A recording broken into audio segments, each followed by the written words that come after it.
Ready? Be ready. Start. Sir, in the reply, the Honorable Minister has said we have a central emergency response support system with 112 number based emergency response mechanism. I do appreciate that it is a state subject, but all the airports and railway stations come under the CISF, which is under the Homes Ministry. We have seen what has happened in the last couple of days regarding women's security. Is there a way you could strengthen the mobile application, especially for the security of women and children at the airports, metros, or wherever such kind of public places are there, or at the toll booths which are controlled not by the state but by you? A lot of time people do not know who to turn to. So could we have a clarity about the use of application and technology to make sure that women are more secure and children have more guarantee and a sense of comfort for them? Sir, the Honorable Minister is here and I would like to make a humble request to him. A 16-year-old child whose name is Tarun, who is autistic, low vision and speech impaired, had got lost in a rally in Mumbai in October and was traced last in Goa. His father Vinod Gupta has written to the Honorable Home Minister and the Home Prime Minister requesting if India could find a way of getting this autistic child home. I request the Honorable Minister if he could find a way to get him back. We are all happy to help you. We all have used the technology called Facebook. Is there a way that we can contribute in finding this autistic child who belongs to all of us? Sir, I would like to know from the Honorable Home Minister whether any suggestions were received by the government for redressal of grievances, and if so, the details thereof along with the other measures taken by the government to help in real-time updation of criminal data.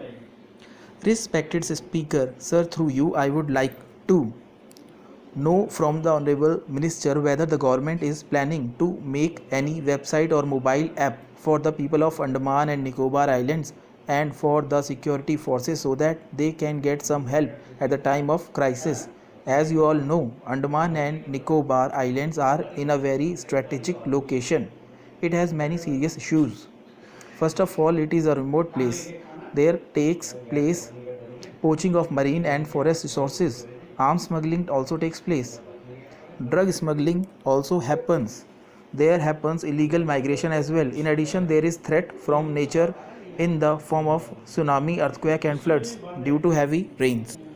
There is a lack of coordination between security forces. It also suffers from lack of proper infrastructure. I want to know from the Honorable Minister whether the government is planning for Andaman and Nicobar Islands to have any website. Being a remote place, these issues in Andaman and Nicobar Islands are different from the rest of the country. In West Bengal, yesterday on 2nd December, the office bearer of Rashtriya Swayam Sevak Sangh has been shot dead. The town secretary of RSS has been brutally killed. There have been regularly killings of BJP workers in West Bengal since last election. After the by-election, several BJP functionaries have been attacked and assaulted. The party offices are being demolished.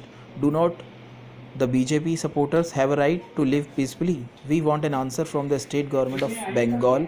In this August House, I would like to draw the attention of Honorable Home Minister to the alarming law and order situation in the state. Will there be rule of law and constitution or not? All the Hindu organizations in the state are under serious threat. The lives of the party workers are under fire at the mercy of God. The state government is sponsoring and supporting the infiltrators. Law and order have completely collapsed. All the social organizations are being attacked and opposition voices are muzzled. This is a pathetic situation. Kindly look into it.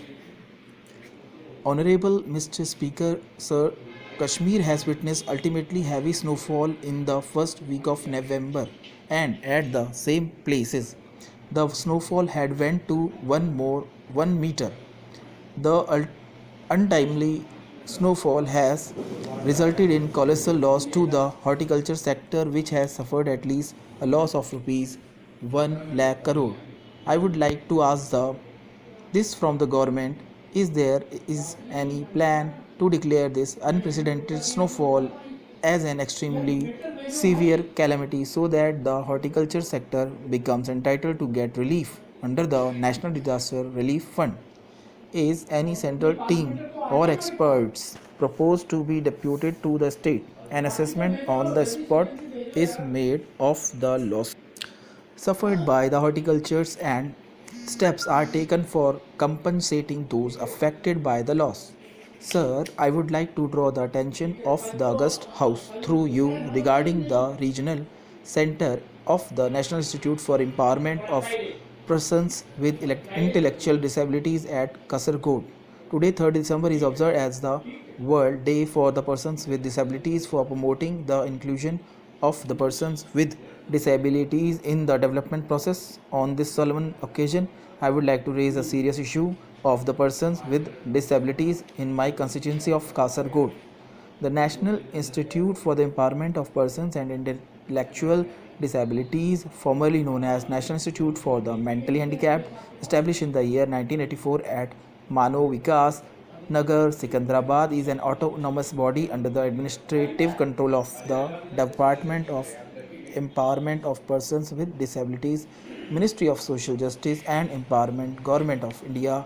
NIEPID is dedicated to provide quality service to the persons with intellectual disabilities, Divyangjan in the national interest.